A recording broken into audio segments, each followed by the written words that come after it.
There's no doubt that one of the fans' favourites is Simon Johnston. Still in his early 20s, Jono has notched up more than 150 games for the Sports, spanning the Bluebet Premier and the Bluebet South. People will argue that he's a central midfield player, but he's not. He's a footballer. As far as I'm concerned, he can play right back, he can play right wing, he can play central midfield.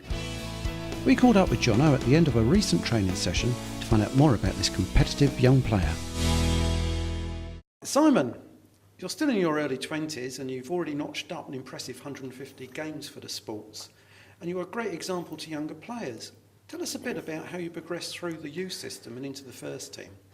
Well, I started as a sort of young kid would at about 5 years old, just playing for the odd club, Polegate Grasshoppers I started with, and moved to Langley Point it was, at about under 14s, and sort of worked my way up to the under 18s at Borough, and sort of was borderline reserves when I was about 16, and sort of, so that was potentially good for me to get involved with men's football at an early age. And then with my college I managed to get through to the England schoolboys under 18s for 1 year, and that was good, playing at some nice venues like New Wembley and in America, and played against Villarreal in Spain, so that was a good experience. And then as soon as I finished my college and the under 18s at schoolboys, Gary sort of had a bit of a better look at me and got me into the first team quite early. I think I was about 17 when I made my debut.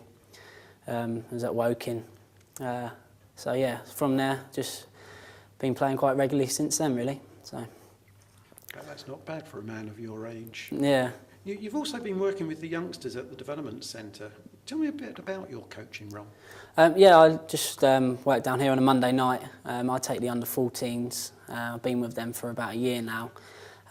It's quite important for myself to be coaching younger players who can aspire to be like me, up into the first team, and I get quite a lot out of the coaching as well as I do playing, so it's nice to get that feeling when a kid's actually learnt something from you, so it's good. And I've probably sort of taken my way on a Saturday occasionally for a game against other academies, so I get used to sort of the games as well at that level. So it's good. That's excellent. You're a great role model. You've played for both in the Conference Premier as well as in the Bluebet South. What's the differences that you've noticed in the matches and the approaches? With the South, I'd say personally I think it's harder to play in than the Premier. It sounds strange, but with the Premier you've got sort of a bit better class players against you, fans, bigger stadiums, nicer pitches. You have sort of more time on the ball. This level it's more sort of roll your sleeves up, get stuck in. A couple of teams in our league have sort of, they've won the league doing that type thing, so like the Wokings, they're not a pretty side, but they're quite strong and physical and sort of batter each player, so I'd say that's a big difference, and sort of the technique's a lot different, and it's quite hard to adapt occasionally, but I think I'm used to the South now for 2 seasons, so that's good. What game stands out for you this season, and why is that?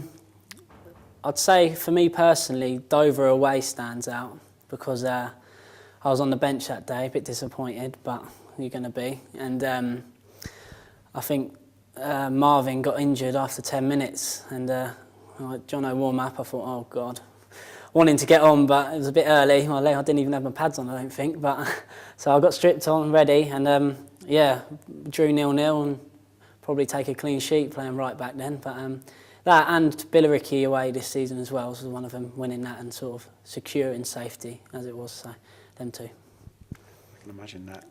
You're noted as a competitive midfielder. Do you model your game on anyone, and if so, who? At present, I probably wouldn't. I couldn't pick anyone, to be honest with you. I used to like watching Zidane play.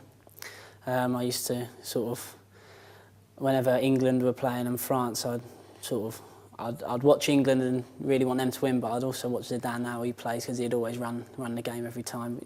And also, I'm not as competitive as he was headbutting sort of a player, but I like to think I can sort of, try and be like him, and then I'll get a bit far if I was. But I haven't got anyone at present, just sort of him, and yeah, because I'm playing different positions, I can't really you know, watch a player and think, oh, I'm quite like him. I think I'm sort of quite versatile, so, but yeah.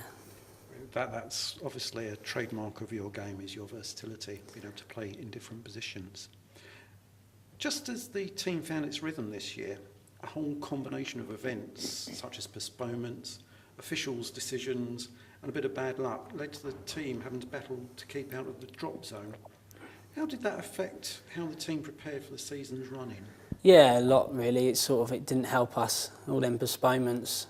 We were getting a lot of sort of teams were coming to our place and turn us over quite comfortably, and we were thinking, this is not good. And then away from home, it would be the total opposite.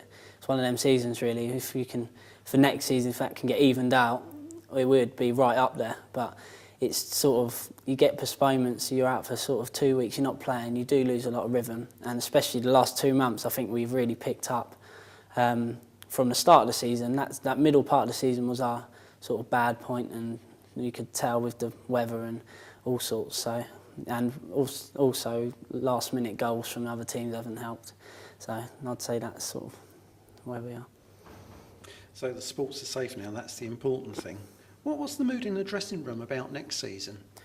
Yeah, it's very optimistic. We got he signed quite a lot already for next season, and I'm hoping to sign myself, because that'd be really, I love the club and I want to be here and part of it, and things that Gaffer and AK are doing the right things here. And yeah, there's a good vibe at the minute, and if we can pick up from where we've ended, we'll be up there next season.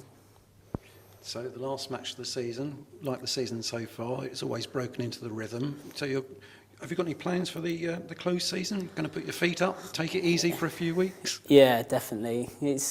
I've enjoyed this season, but it has been quite long with the postponements, like we said earlier, and I've had a couple of injuries and haven't played every game, which everyone wants to. But I'm quite happy how it's turned out. But yeah, close season, got a golf holiday booked, and Missus is going away with the missus, get my feet up, and yeah, it'd be nice. And then back in for the hard work with AK and Gaffer. So That sounds great. Better sun and Yeah. get yourself rested and fit for next season. That's and we keep our fingers crossed. Mm-hmm.